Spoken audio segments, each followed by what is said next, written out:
Egypt's pyramids. The greatest of these monuments was the tallest structure on Earth for over 4,000 years. They contain gigantic stone blocks, weighing up to 70 tons. Yet they were made by a society that didn't even possess the wheel. Now, Egyptian pyramids on Modern Marvels.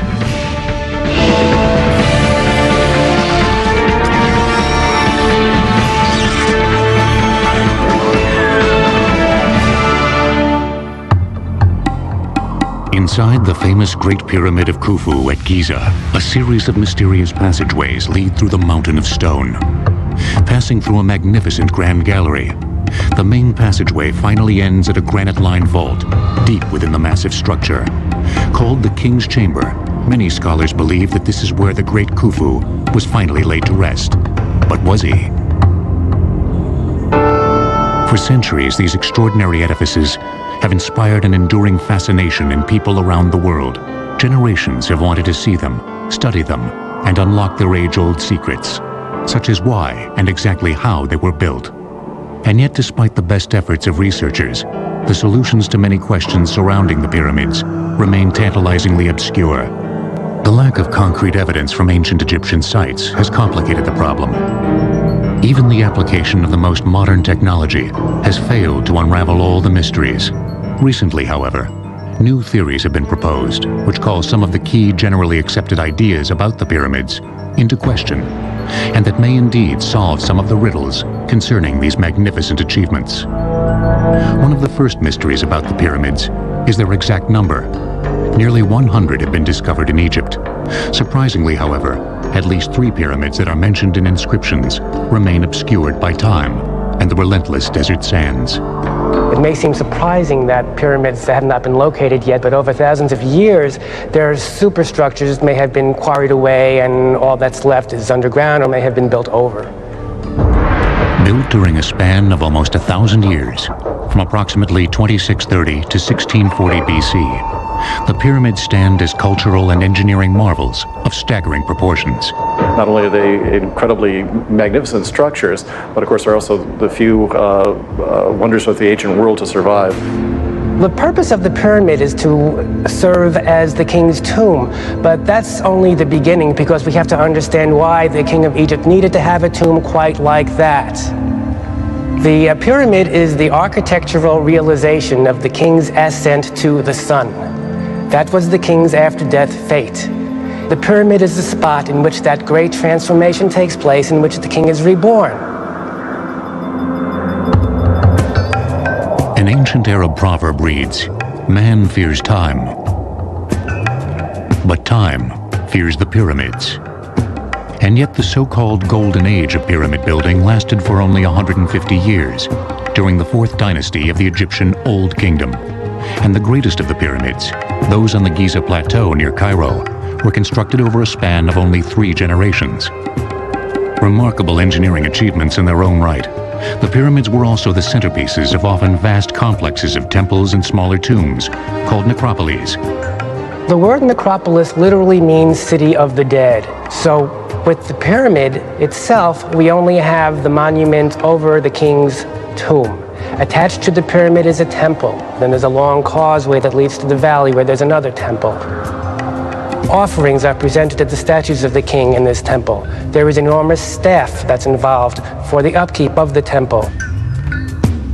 The legendary Sphinx, also at Giza, is part of one of these necropolis. That built around the pyramid of King Khufu's son, Khafre. We may know the reason why the pyramids were built, but the origin of their specific shape is still uncertain. The earliest Egyptian burials involved placing the body in a shallow pit, then covering it with a large rock or mound of stones. These not only served to keep jackals from digging up the dead, but also were probably meant to represent the primordial mound from which the Egyptians believed all life sprang. The ancient Egyptians were oriented towards the Nile, which was the source of their life and their sustenance. And the Nile used to flood every year. After that was over, when the floods would recede, the land would become visible again. So that became a metaphor for creation. So the primeval mound was the first time the first land began to be seen when the first waters, the primeval waters, had begun to recede. And it was upon this primeval mound that the sun rose for the first time. Then this mound actually is the pyramid. It represents the primeval mound, that the God created whole Egypt through this mound. The symbol of this primordial mound was the sacred benben, a pyramidal-shaped stone that most Egyptologists believe would later influence the form of the pyramids. And in the top of the pyramid, the capstone is the benben. Then the capstone that they put it in the top of the pyramid, and they cased it with electrum, white gold and yellow gold. And that capstone is a symbol that the pyramid is finished. But some other scholars cite additional influences for the shape of the pyramids. One Egyptologist has a provocative new theory, based on a migration of desert people into the Nile Valley over 5,000 years ago, at exactly the time when pyramids began to be built. According to the theory, the newcomers brought knowledge of the desert landscape with them that might have affected the pyramid's form. A very important thing in the Western Desert is the fact that the only landforms that persist everywhere are conical or pyramidal landforms. Pointed hills is the main persisting landscape. These are three conical structures in the middle of the desert, some 300 miles west of the Nile. The ancient Egyptians would have seen these things and would have wanted to build their structures that would remain in the windy environment in that form. So these natural landforms can definitely become, in my mind, the precursors to the pyramids.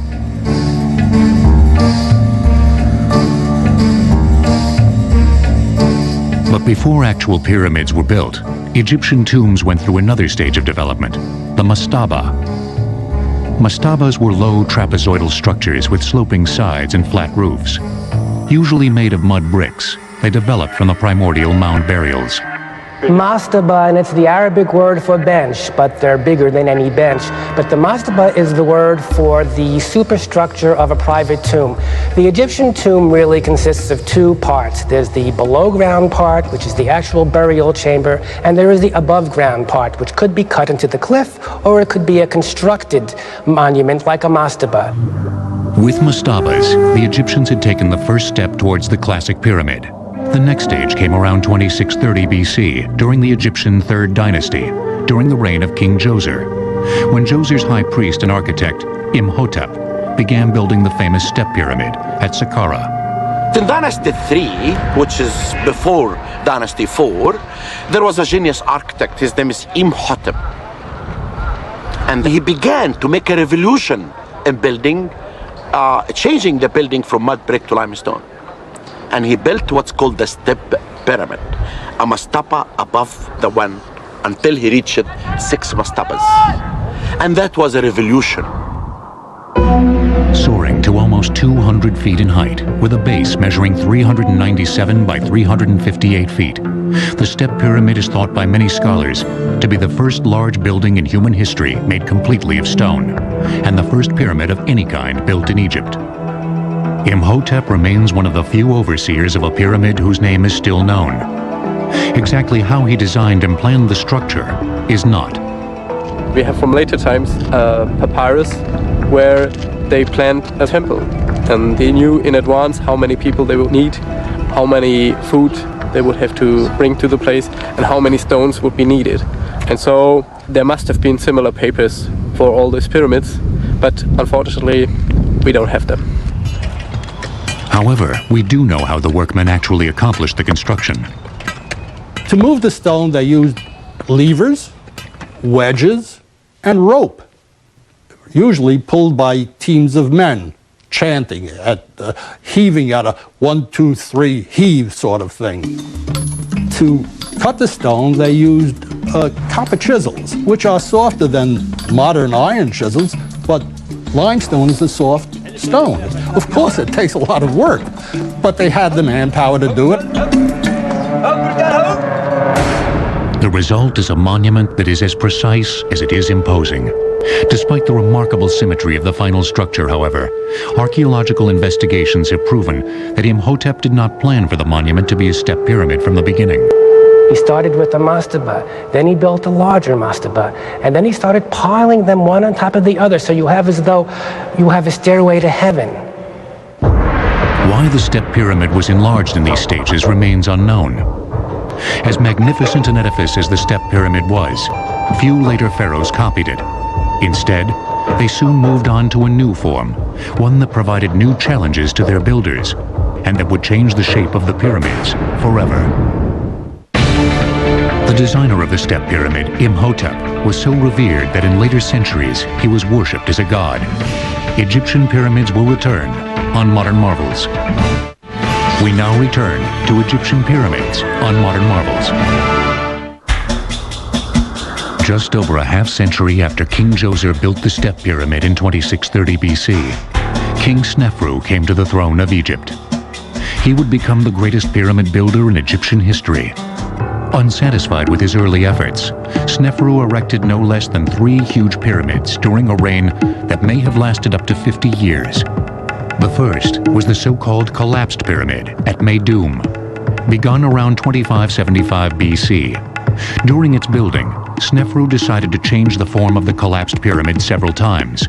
Why he did so remains unknown. How he did it is understood much more completely. It was built as a step pyramid originally, which was then increased in size. Then King Snefru, the inventor of the true pyramid, decided to change it into 4 smooth sides that met at a point high in the sky. And for me, that was the most amazing feat that I've seen in my studies. Because if you deviate the angle of one side, even a little bit on the bottom, it will be exaggerated as you rise to the top.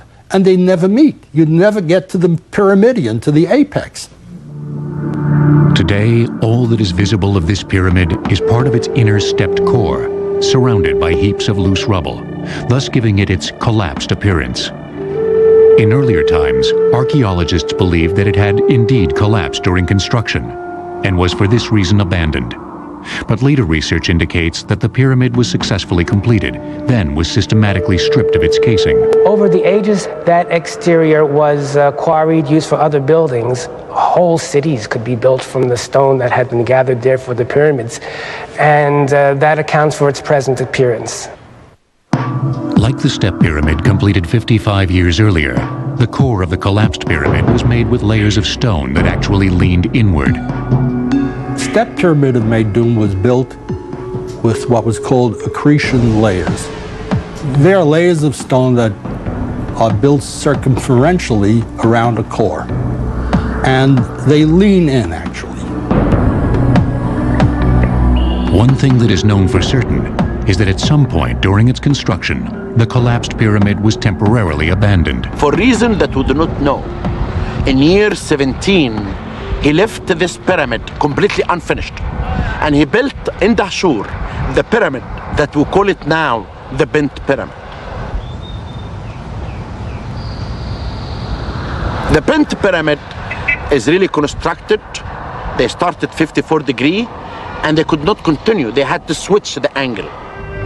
The Bent was the first pyramid designed from the beginning to be a true smooth-sided pyramid. Part of the reason it still looks that way is because, unlike almost all the other pyramids, most of its exterior casing stones remain in place.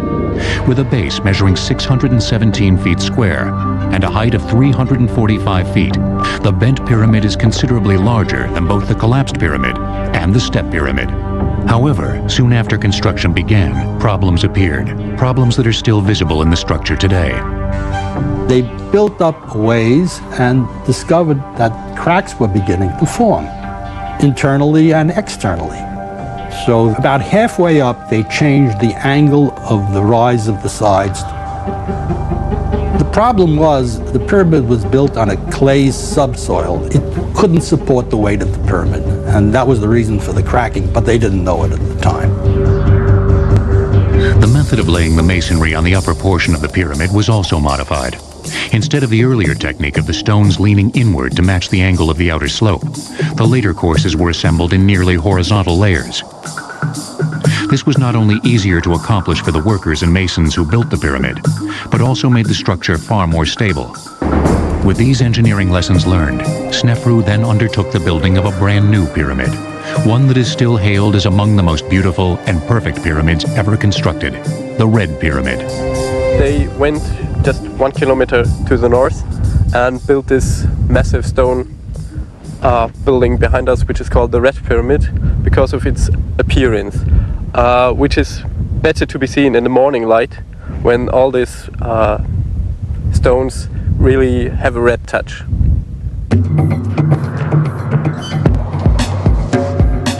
With a base 772 feet square and a height of 345 feet, the Red Pyramid is more massive but no taller than the Bent Pyramid. With an angle of approximately 43 degrees, the slope of the Red Pyramid is also much shallower than the lower portion of its bent cousin. The angle was an attempt to copy the upper angle of the Bent Pyramid because they felt that that was the safest angle to build a pyramid with. But structurally, the Red Pyramid's most important feature was the way in which its stones were assembled.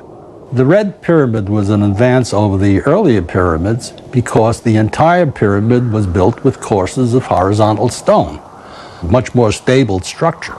All the forces are directly down instead of angled outwardly. The Red Pyramid of Snefru is the first pyramid that is actually a perfect pyramid, that has achieved the pure abstract pyramidal form. No one knows exactly why Snefru built this edifice, but archaeologists have speculated that he wanted his final resting place to be an ideal expression of the pyramid, and the Red Pyramid is certainly that. With the construction of the Red Pyramid, all the major engineering and structural elements of the classic pyramid were put in place. The stage was set for Snefru's son, Khufu, to build the greatest pyramid of them all. Taken together, the three pyramids built by King Snefru contain a volume of stone almost 1 million cubic meters greater than the Great Pyramid. Egyptian pyramids will return on Modern Marvels. We now return to Egyptian pyramids on Modern Marvels.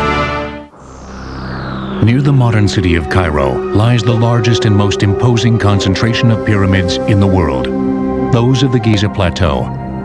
They include the biggest of them all, the Great Pyramid of Khufu, begun around 2551 BC, the Pyramid of Khufu's son, Khafre, the Pyramid of Khufu's grandson, Menkaure, several smaller pyramids called Queen's Pyramids, and the legendary Sphinx.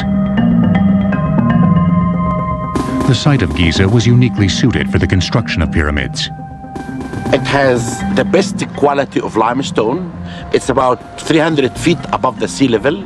It's a perfect place. It has the best quality of the stones. And this type of stones never existed anyplace else.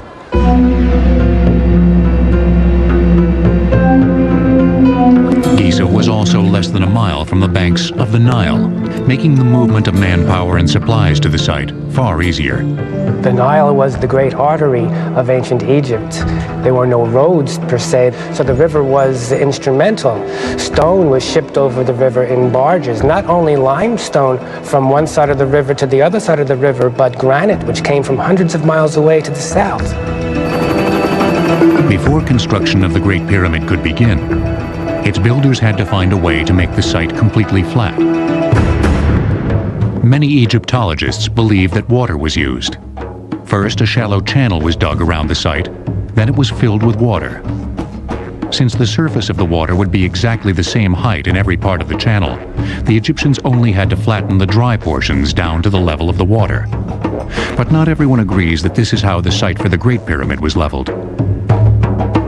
Martin Eisler is a sculptor who has studied Egyptian construction techniques for over 30 years.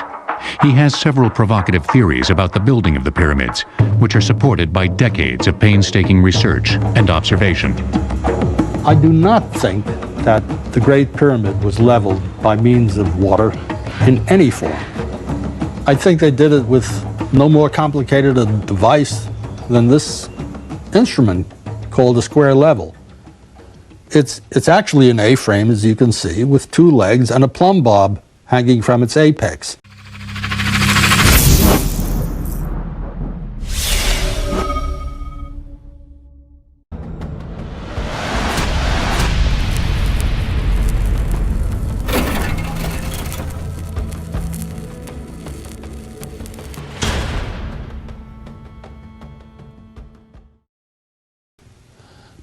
There's a mark in the center that tells when the object is level.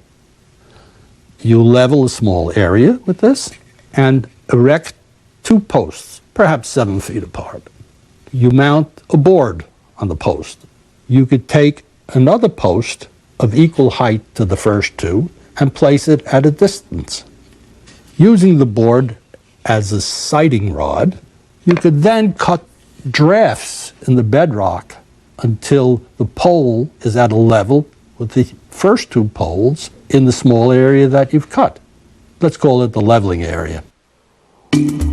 This process could then be repeated until the entire base of the pyramid was leveled. Yet while experts may disagree on the methods used to level the Great Pyramid, they all agree that the results were remarkable. They did an astonishing job on leveling the Great Pyramid. It deviates by less than an inch from the northern corner to the southern corner, which is a fantastic accomplishment. The next stage was laying out the base. This was important because the orientation of the pyramid was crucial for religious reasons. You often read about how closely the pyramids are aligned to the cardinal points, north, south, east, and west. Because just as the pyramid points heavenward towards the sky is also anchored in the earth by the pyramids, because the Egyptians associated the cardinal points with the circuit of the sun, with the sky, and with various constellations. The generally accepted theory is that the pyramids were oriented using stellar observations. By bisecting the angle between the points where a particular star rises and sets on the horizon, a direction of true north can be obtained. But other experts, including Martin Eisler, believe that a different method was used instead. It's very hard to point to a distant star and get the accuracy that they were able to achieve. I think they oriented the pyramids by means of the shadows cast by the sun. First, the builders would have placed a perpendicular stake, called a gnomon, in the ground. When equal and opposite angles of the sun cast shadows over a gnomon, the bisection of that angle gives you a north-south direction. Whatever the method, the Great Pyramid was aligned almost perfectly, its sides having a variance of less than 1/15 of 1 degree from the cardinal points. Other measurements were equally precise, each side measuring 756 feet, with a discrepancy of only 4 inches per side. In order to actually construct this gigantic edifice, the Egyptians faced an equally gigantic problem in human resources management.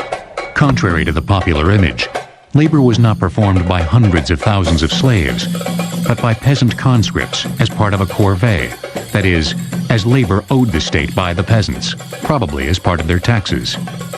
People are taken from the farms from all over Egypt. They are brought to a centralized spot, let's say Giza. They work together in organized gangs, directed by experienced masons and architects to build this Great Pyramid, which becomes a symbol of national identity. The workforce lived and died in its own workers' city, right at the site, which was only discovered and excavated in the early 1990s. Based on the evidence of our discovery of the size of the workmen camp, we believe only 20,000 workmen were actually involved in the construction of the pyramid. We believe that there was permanent workmen, and this could be like 6,000. Those are actually the workmen who make statues, making technical work, draftsmen, craftsmen, and things like this. But the workmen who move the stones could be 15,000, and they work in rotation. They change them every 3 months. These workers were further divided into smaller units called crews. A crew consists of 2,000 workmen, and they divide the crew the 2,000 to two gangs. Each gang consists of 1,000 workmen. Each gang had a name, like Friends of Khufu, and each gang had an overseer. They divide each gang to 5 file. A file is a Greek word, means tribe, group. Each group consists of 200 workmen, and they had names like Great Ones, Green Ones, and after that they divide them to small units, 10 to 12 workmen. Near the workers' quarters, their graveyard has also been discovered. One of the overseers' tombs was even made in the form of a small pyramid, complete with an underground passageway and burial chamber. The overseers lived a relatively long life, but the common laborers who died at the site did so at significantly younger ages.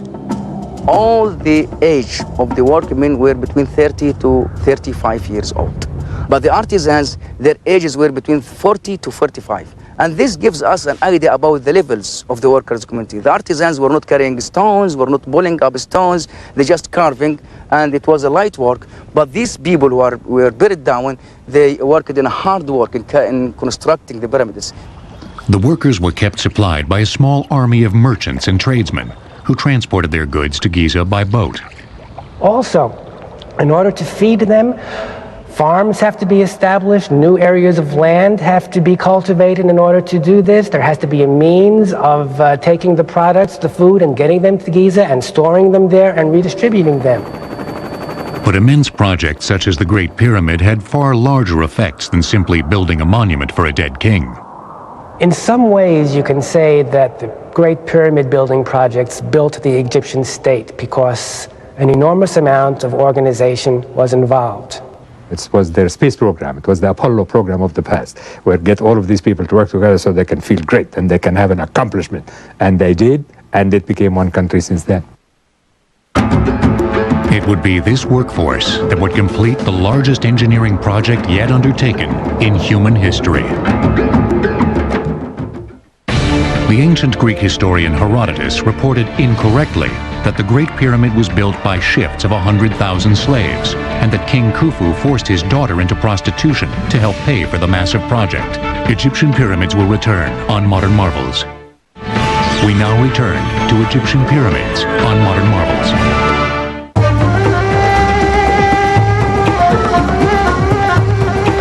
The workers who quarried the majority of the building stones for the pyramids at Giza labored at a site that has only recently been cleared of debris. Actually, all the stones for building the Great Pyramid came from a location of a quarry next door to the Great Pyramid, about 600 feet from the base of the pyramid. And we discovered this location. There's a grid pattern in the ground from which blocks were removed. There were trenches built in grids. They dig down the trenches, they were about 2 feet wide, and then they'd split a layer of stone off. And they did this layer by layer so that there's a bluff above the pyramid now that must be 20, 25 feet high. Workers used simple copper tools, like these preserved in the Cairo Museum, to rough out the limestone blocks. Afterwards, using tools much like these, masons smoothed the sides and edges of the blocks. Then, employing wooden sleds and ropes such as this, the blocks were dragged to the pyramid. Most scholars believe that the workers piled up the blocks in sequential horizontal layers, with each layer being precisely squared and leveled until the top of the pyramid was reached. But again, not all the experts agree. Number one, the slightest imperfection on the bottom would assume a cumulative effect as it reached the top. In addition, when I looked at the Great Pyramid, I could see that almost none of the courses were truly level. And I realized then that this was not the way to go. There had to be another approach. And this is what I devoted many years to finding. Using the collapsed pyramid as a prototype, Eisler proposes that most pyramids built after the collapsed pyramid consist of 3 stages of construction. First, an inner stepped core, not unlike the core of the collapsed pyramid, was built. Then, the base was enlarged, and the large steps were progressively filled in with a second layer of smaller steps, creating a shape much closer to a true pyramid. Finally, the small stepped exterior was encased in a layer of finely finished limestone, creating a true smooth-sided pyramid.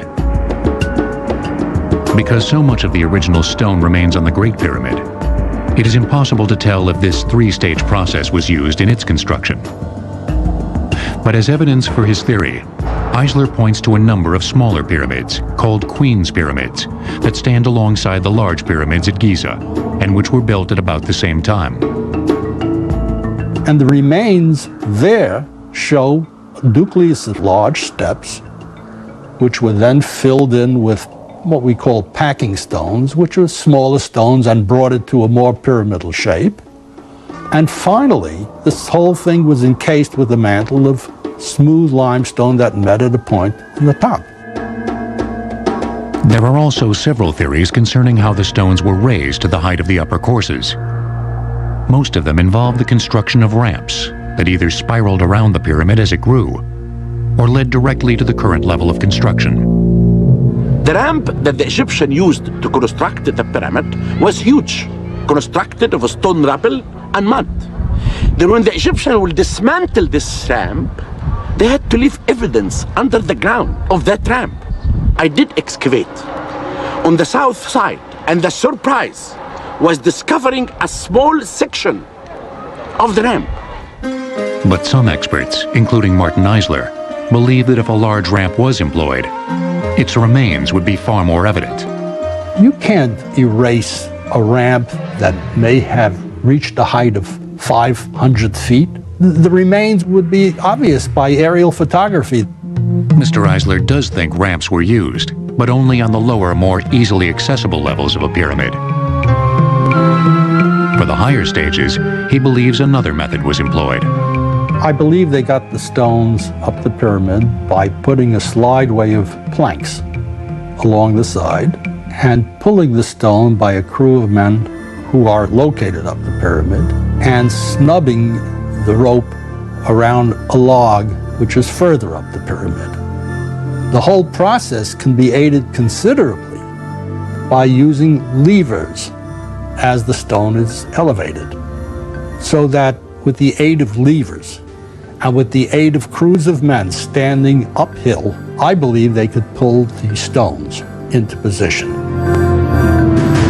Indeed, at many pyramids, notches in the building stones which may have been used for the placement of levers are still visible.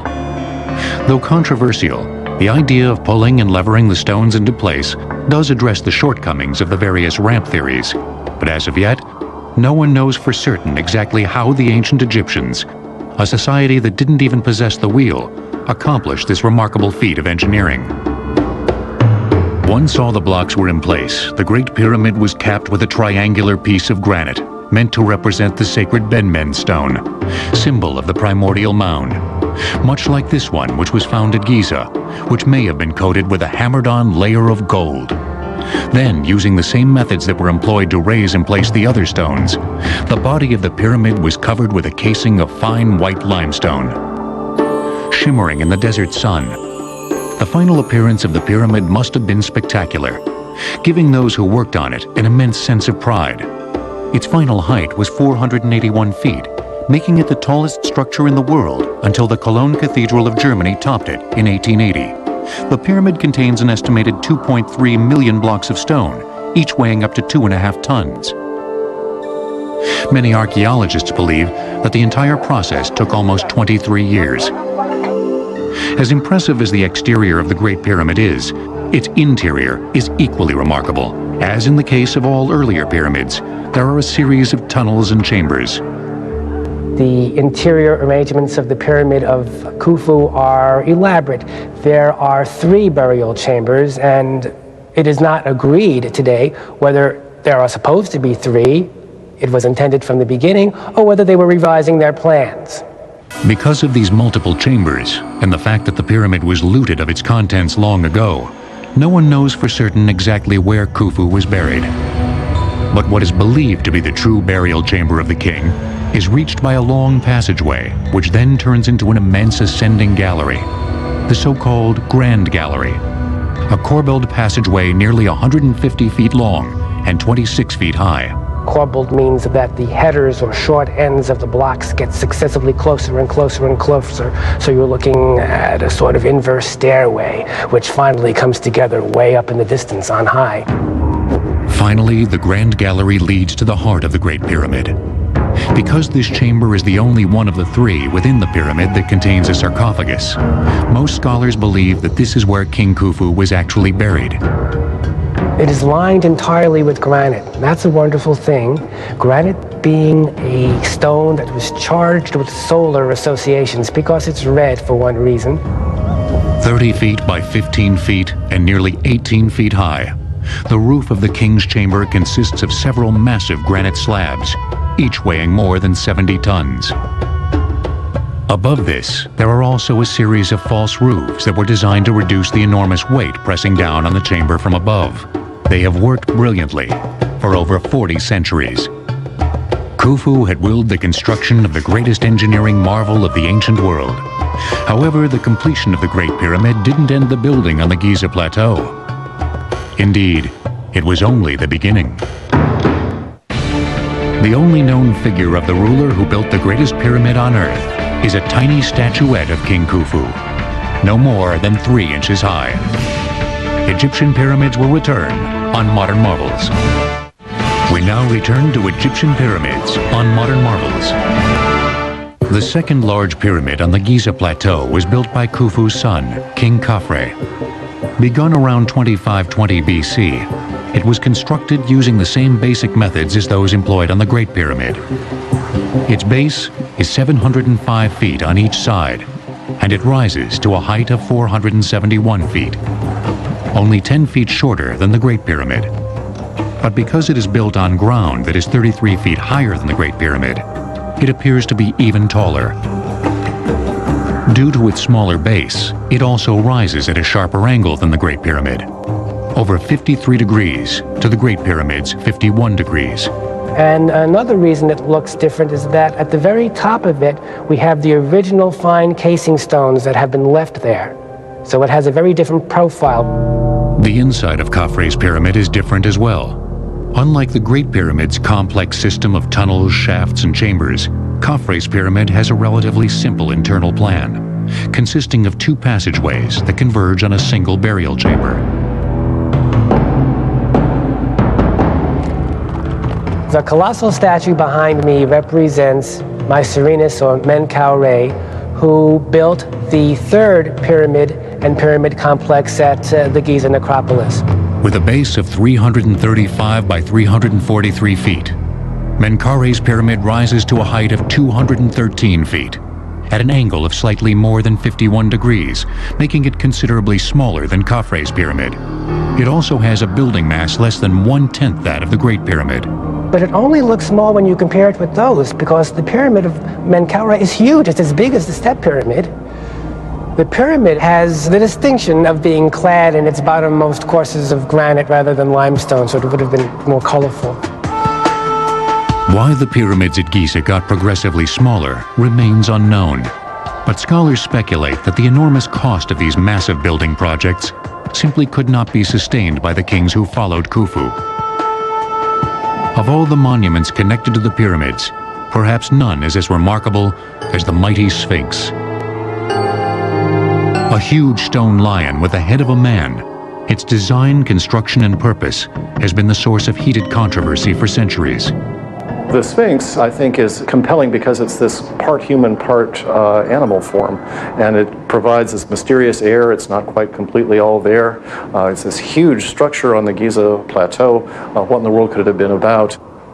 We know that from where it is, that most likely it was done during the time of the builder of the second pyramid, King Khafra.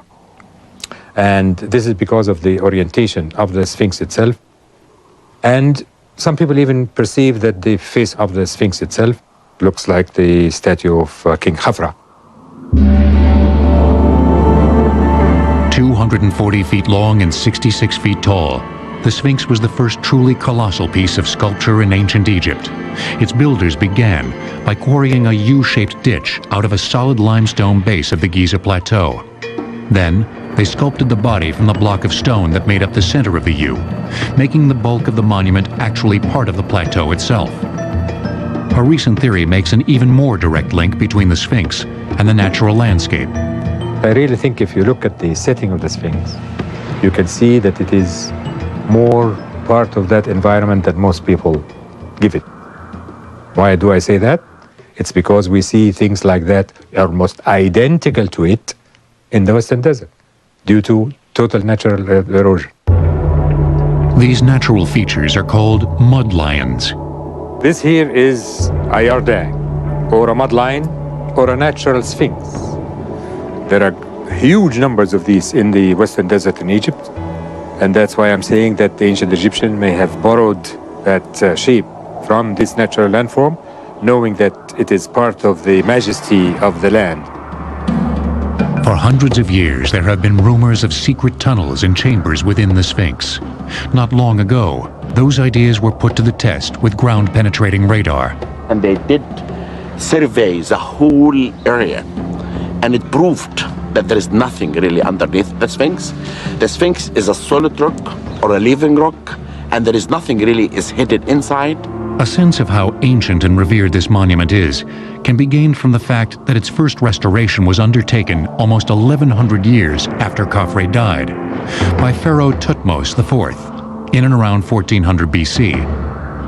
A 12-foot-tall, 15-ton granite stele, erected by Thutmose at the site, relates the story of how, as a young prince, but not the crown prince, he was on a hunting expedition near the Sphinx. Pausing for a rest, he fell asleep in the shadow of the statue's head, which was then the only part of the monument that remained above the encroaching desert sands. And the Sphinx came to him in his dream and said, "My son Thutmose, I'm dying because of the sand. If you remove the sand away from my head, I will make you the king of Egypt." And this prince actually became the king of Egypt. Then Thutmose, as a matter of fact, is the first archaeologist on earth. And he's the first one who restored the Sphinx. The Sphinx was built to guard the pyramids for all eternity. And yet, as imposing as it has failed to ward off the predations of man. Because of the fabulous riches contained within the pyramids, all of them, without exception, were broken into and looted by tomb robbers long ago. Indeed, in many cases, later archaeologists were able to find the interior passageways of a pyramid simply by following the tunnels dug by thieves, such as this one in Menkare's tomb at Giza. Some have speculated that this is the reason why the building of large pyramids declined so rapidly after the golden age of the 4th dynasty. Others take a different view. I personally believe that they stopped doing the pyramids because the country was unified. Because if we agree to this premise that Khufu had actually gotten these people to feel great about building this together and becoming one people, then from there on it became a matter of burial site, and that's no big deal. So they started making little ones. The attention shifted from the size of the pyramid to the development of the complexes attached to the pyramid, so that the pyramid temples expanded and became more complicated, and the valley temples expanded and became more complicated. After that, pyramids got increasingly smaller, and it just sort of faded out. Ironically, most of these later pyramids, such as the Black Pyramid at Dashur, were made with a core of mud bricks to speed their construction, then faced with a layer of limestone. Once the limestone was plundered for other construction projects, they quickly eroded, leaving them in a greater state of disrepair than the earlier stone pyramids.